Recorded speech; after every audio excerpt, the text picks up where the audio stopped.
Howdy folks and welcome to Brain Rotters. Today we'll be breaking down everything you missed in episode 3 of the Bad Batch entitled Replacements. So let's begin with that title. Rightfully so, it's called Replacements as Crosshair finds his place on a new elite team for the Empire just as Omega begins to fill his spot on Clone Force 99 or the Bad Batch. The team in the episode pulls out their rations to reveal they have ration bars. The last time we saw one was in Clone Wars when Waxer and Boyle gave them to the little girl on Ryloth. Heading up that new elite squad that I was talking about is Admiral Rampart. Rampart is a new character in Star Wars with no previous history, which means if we haven't seen him before, he probably won't make it out of the series alive. The thing about him is with his elite squad only looking to wipe out Gerrera's camp and not kill the rebels in the episode shows that he only looks to handle situations in a very Republic way, even being the one to implement those chain codes. If you didn't catch it, Tarkin mentions Project Warmantle as the official name for the initiative of conscripting soldiers into the Galactic Empire, Tarkin's whole purpose in the show. Throughout the episode on Kamino, there are multiple clones running around in white and gray armor working security. The only other clone we really know that wears white and gray is Commander Wolf. Wolf is in Star Wars Rebels with his chip out, and so is Captain Rex. So with Captain Rex being a character that we will see later in the show, could this be the series where we actually see what happened to Wolf and how Rex helped him get his chip out? Could he be working security on Kamino? When the elite squad is dispatched to Onderon to Saw Gerrera's rebel camp, this transport they use is New Class Transport, which looks a lot like a miniature version of the gunships that would bring clones to battle in the Clone Wars. Well, if you made it this far, you might as well like, comment, and subscribe if you're new, as well as hitting that bell for notifications so you don't miss another video. Something I noticed about this episode is how much better it was than last week's. Last week's episode was very slow and didn't do much for the stakes and tension of the episode because episode 2 had no subplots. This episode, however, had subplots that kept us in the loop about what the Empire's conscription plot was that was started in episode 1 and will be a plot in the series moving forward. It was just not furthered or explored at all in episode 2, and that's why it lacked entertainment. So this episode learns from those mistakes and keeps us hooked that way. With Wrecker's head hurting, it's likely that his chip is bugging him. Like Echo said, the chips in their heads are defective. Maybe it's only a matter of time before they activate. I think this will become a real problem, and that's why the crew goes to see Rex, because they need to know how to get their chips out like he did, and honestly, learn about the chips too, because not even tech understands them. In the episode, we get a flame trooper on the elite squad dispatched to Onderon, and this isn't the first time Tarkin has approved a mission where a flame trooper was in stow. When Tarkin was a Moff later in the Empire, he dispatched a crew to Agaris to burn down the Agarian village that was on the suburbs of an Imperial compound. The elite squad trooper that was first to be vocal about not killing the rebels was named ES-01, if you turn on subtitles.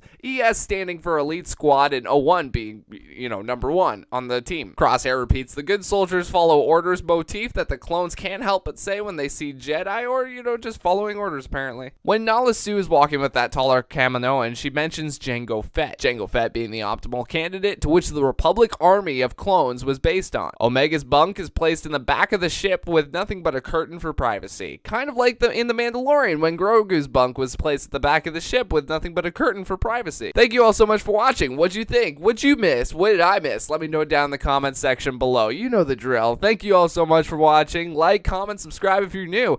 Thank you again. Have a great rest of your day.